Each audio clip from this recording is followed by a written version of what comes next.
19 février 2020, le marché américain bat un record historique. 23 mars 2020, il a perdu 34%. 33 jours, le crack le plus rapide jamais enregistré. Et il a fallu combien de temps pour tout récupérer? 10 ans, comme en 29? 5 mois. Voilà l'énigme de cette deuxième partie. Comprendre pourquoi le marché tombe et comprendre pourquoi il se relève. J'ai étudié 7 cracks pour ce cours. Ils sont tous différents et ils ont tous les 3 mêmes ingrédients. Premier ingrédient, une période d'euphorie où les prix montent plus vite que la réalité qu'ils sont censés mesurer. Deuxième ingrédient, un déclencheur, et il est presque toujours banal. Banal comment? Une mauvaise séance, une rumeur, un chiffre décevant. Rien qui justifie à soi seul un effondrement. Troisième ingrédient, et c'est celui qui tue, une panique collective amplifiée par la dette. Parce que celui qui a acheté avec de l'argent emprunté n'a pas le droit d'attendre.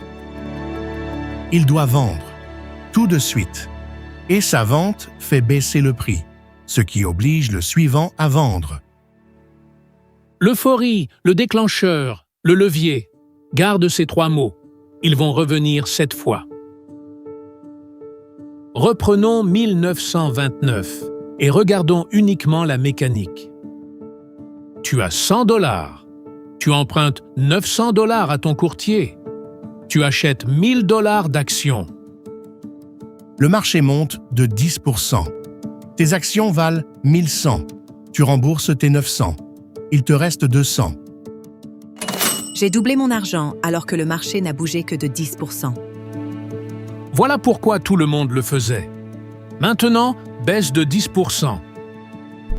Tes actions valent 900. Tu dois 900. Il te reste 0.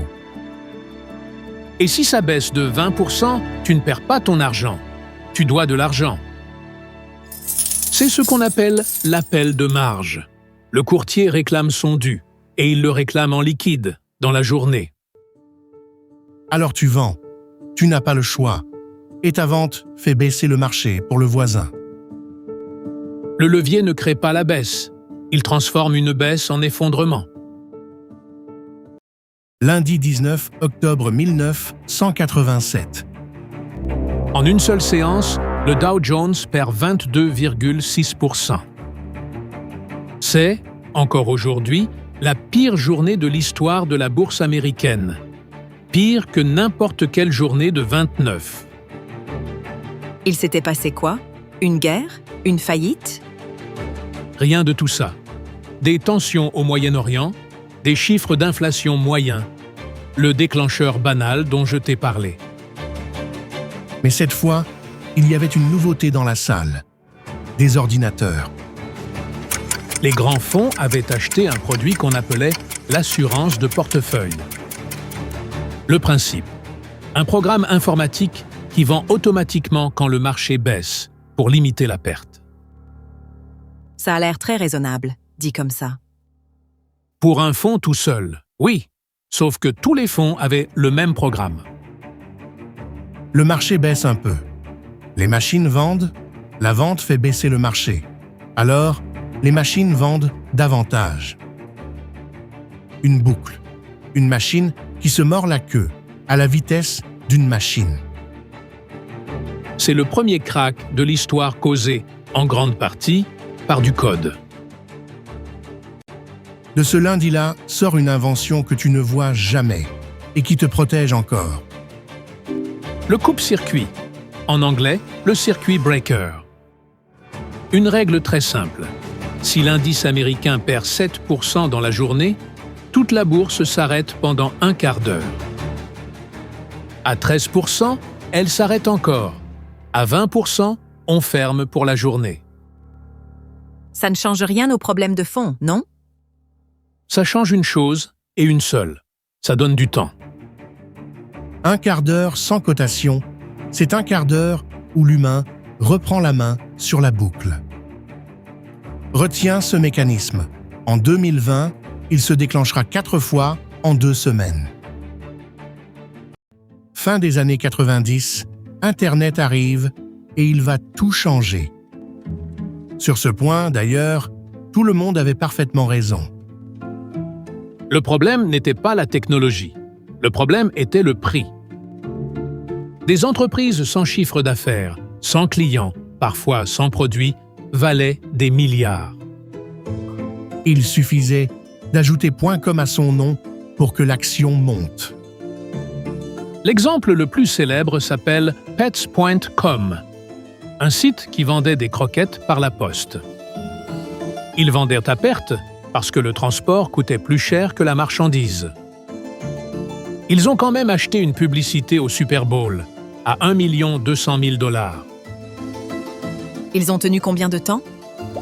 9 mois entre l'entrée en bourse et la liquidation.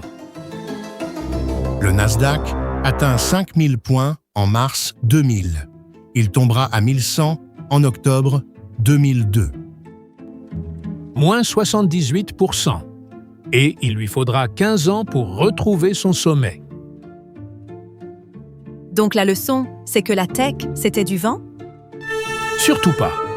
C'est la leçon exactement inverse, et elle est fondamentale. Pendant que Pets.com disparaissait, une autre entreprise s'effondrait aussi. L'action Amazon perd 94% entre 2000 et 2001. 94%. Amazon. Amazon. Et l'entreprise, elle, continuait à vendre des livres, à construire des entrepôts, à gagner des clients. Son fondateur a eu cette phrase. Le cours de l'action n'est pas l'entreprise. L'entreprise, c'est ce qu'on fabrique. Amazon, Google, eBay ont traversé la crise. Les coquilles vides ont disparu. Une bulle ne détruit pas la technologie. Elle détruit les prix qu'on avait payés pour elle. 2008. Le krach le plus dangereux depuis 29, parce qu'il ne touche pas la bourse. Il touche les banques. Au départ, une idée généreuse. Permettre à des ménages américains modestes d'acheter leur maison. On leur prête, même sans revenu stable, même sans apport. On appelle ces crédits les subprimes. Et les banques prêtaient vraiment à des gens qui ne pouvaient pas rembourser? Elles prêtaient parce qu'elles ne gardaient pas le risque. Voilà le cœur de l'affaire. Elle prenait des milliers de ces crédits, les mélangeait dans un même paquet et découpait ce paquet en parts. Et ces parts, elle les revendait à des investisseurs du monde entier.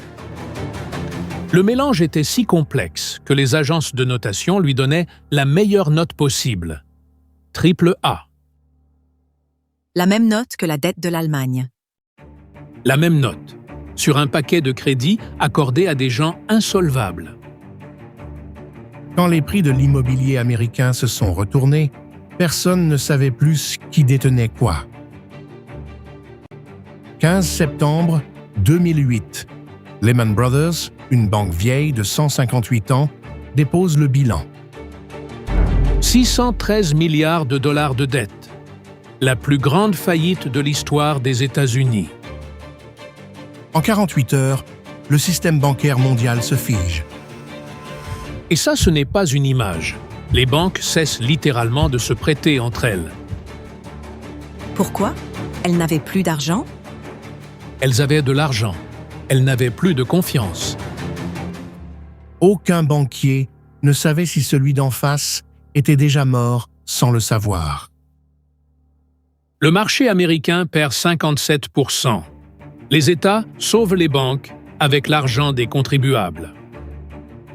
Et la méfiance envers la finance, celle que tu ressens peut-être en écoutant ce cours, elle naît en grande partie ce jour-là. 3 mois après Lehman, un texte de 9 pages apparaît sur une liste de diffusion de cryptographes. Il est signé Satoshi Nakamoto, un nom derrière lequel il n'y a toujours aucun visage. Et dans le tout premier bloc de Bitcoin, son auteur a gravé un message. C'est le titre du Times de ce jour-là. Le chancelier, au bord d'un second sauvetage des banques. Donc Bitcoin est né en réaction directe à ce krach. Il est né contre lui. Nous en parlons en détail dans le cours sur la monnaie. Retiens simplement ceci. Chaque krach engendre les règles et parfois les technologies du monde d'après. 6 mai 2010, 14h42, heure de New York. En 36 minutes, le Dow Jones perd 9%, environ 1000 milliards de dollars. Et pendant ces minutes-là, le marché devient fou. L'action Procter & Gamble, une des plus solides du monde, s'échange un instant à 1 centime. D'autres actions montent à 100 000 dollars, le même jour, dans la même minute. Mais c'est absurde. Le prix ne veut plus rien dire. Il ne voulait effectivement plus rien dire, parce que les acheteurs humains s'étaient retirés, et que seules les machines restaient face aux machines. À 16 heures, presque tout était revenu à la normale, comme si rien ne s'était produit. Un krach de 20 minutes, un avertissement. Un marché à la microseconde peut se vider de sa substance sans prévenir. Février 2020, un virus, une planète confinée, des usines à l'arrêt. Moins 34% en 33 jours. Les coupes-circuits se déclenchent 4 fois en 2 semaines. Et là, quelque chose d'inédit dans toute l'histoire que nous racontons depuis le début. Les banques centrales injectent des milliers de milliards en quelques semaines. Les États envoient des chèques directement aux ménages. Les taux d'intérêt tombent à zéro. Et c'est ça qui explique les 5 mois de récupération? En grande partie, oui. En 29, l'État avait laissé le marché mourir. En 20, il l'a inondé de liquidités. Même maladie, 2 médecines opposées, 25 ans d'un côté, 5 mois de l'autre. Mais cet argent devait bien aller quelque part. Et il est allé en bourse. Pendant que l'économie réelle fermait ses rideaux, les marchés battaient des records. Voilà exactement le genre de choses qui rend les gens fous de rage. Et c'est légitime. Souviens-toi simplement que la bourse ne mesure pas l'économie d'aujourd'hui. Elle parie sur celle de demain. Janvier 2021. Des milliers de petits porteurs se donnent rendez-vous sur un forum. Ils achètent tous la même action, une chaîne de magasins de jeux vidéo. Elle s'appelle GameStop. Des fonds spéculatifs avaient parié sur sa chute. Ils sont pris au piège, et l'un d'eux perd des milliards. Le petit contre le géant. L'histoire est belle et elle est vraie. Mais dans la vraie fin de l'histoire, l'action est retombée. Et ceux qui sont arrivés en dernier, attirés par le bruit, ont tout perdu. 2022. L'inflation dépasse 10% en Europe. Les banques centrales remontent les taux d'intérêt à la vitesse la plus rapide depuis 40 ans. Et pourquoi une hausse des taux ferait-elle baisser la bourse? Pour 2 raisons. La première, une entreprise qui emprunte pour grandir paie soudain son crédit beaucoup plus cher. La seconde, quand une obligation d'État sans risque rapporte 4%, l'action doit se justifier davantage. Meta perd 76%. Nvidia perd 65%. Nvidia, l'entreprise qui vaut aujourd'hui des milliers de milliards. La même. Elle a triplé l'année suivante. Celui qui a vendu en panique fin 22 a vendu au pire moment de la décennie. 7 cracks. Regarde-les tous ensemble sur une seule ligne. 29, 25 ans de récupération. 87, 2 ans. 2000, 15 ans pour le Nasdaq. 2008, 4 ans. 2010, le jour même. 2020, 5 mois. 2022, 1 an. Le marché mondial s'est relevé de chacun d'entre eux, sans exception. Et sur 100 ans, le grand indice américain progresse en moyenne d'environ 10,7% par an. Environ 7% une fois qu'on a retiré l'inflation. Attention, ce n'est pas une promesse. Les performances passées ne garantissent jamais les performances futures. C'est un constat historique et il vaut sur des décennies, jamais sur un trimestre. Attends, si le marché finit toujours par remonter, alors pourquoi tant de gens y perdent de l'argent? C'est la meilleure question de tout ce cours. Parce que l'investisseur, lui, ne remonte pas avec la courbe, il en sort au plus bas. Il achète quand tout le monde est euphorique, c'est-à-dire cher. Il vend quand tout le monde a peur, c'est-à-dire bas. Le marché n'a rien fait, c'est lui qui s'est fait mal tout seul. L'ennemi de l'investisseur ne vit pas à Wall Street. Il vit entre ses deux oreilles. 6 biais. Ils sont documentés, mesurés, et ils te concernent, y compris si tu es intelligent. 1. L'aversion aux pertes. La douleur de perdre 100 € est environ 2 fois plus forte que le plaisir d'en gagner 100. Conséquence, on vend trop tôt ce qui monte et on garde beaucoup trop longtemps ce qui baisse. 2. La peur de rater. Tu achètes ce qui a déjà pris 200% parce que tout le monde en parle. C'est le biais qui a ruiné Isaac Newton. Il n'a pas manqué de calcul, il a manqué de patience. 3. L'excès de confiance. Après 2 réussites, on se croit doué. Or, sur 5 ans, environ 9 traders particuliers sur 10 perdent de l'argent. 4. L'ancrage. Tu as acheté à 100 €, l'action vaut 60 et tu refuses de vendre sous ton prix d'achat. Mais ce prix de 100 € n'existe que dans ta tête. Le marché, lui, ne sait même pas que tu existes. 5. Le biais de confirmation. Tu ne cherches plus la vérité, tu cherches à avoir eu raison. 6. Le comportement de troupeau. Tout le monde vend, donc tu vends. Au pire moment, évidemment. 6 mécanismes, aucun n'a le moindre rapport avec l'économie. Tous ont un rapport avec toi. Bon, comment on se protège de son propre cerveau? On l'écarte de la décision, et c'est plus facile que ça n'en a l'air. Tu écris ton plan avant de commencer, le montant mensuel, le support, l'horizon, les règles de vente. Et tu l'écris quand tu es calme, parce que le jour du crack, tu ne seras pas calme. Ensuite, tu automatises le versement. Une décision prise une fois, exécutée toute seule, ne panique jamais. Warren Buffett résume tout ça en une phrase. Le marché boursier est un mécanisme de transfert d'argent des impatients vers les patients. Tout ce cours tient là-dedans. Le crack n'appauvrit pas l'investisseur. C'est sa réaction au crack qui l'appauvrit.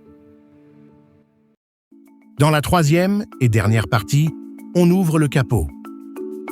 Comment un prix se forme réellement, seconde par seconde, dans le carnet d'ordre.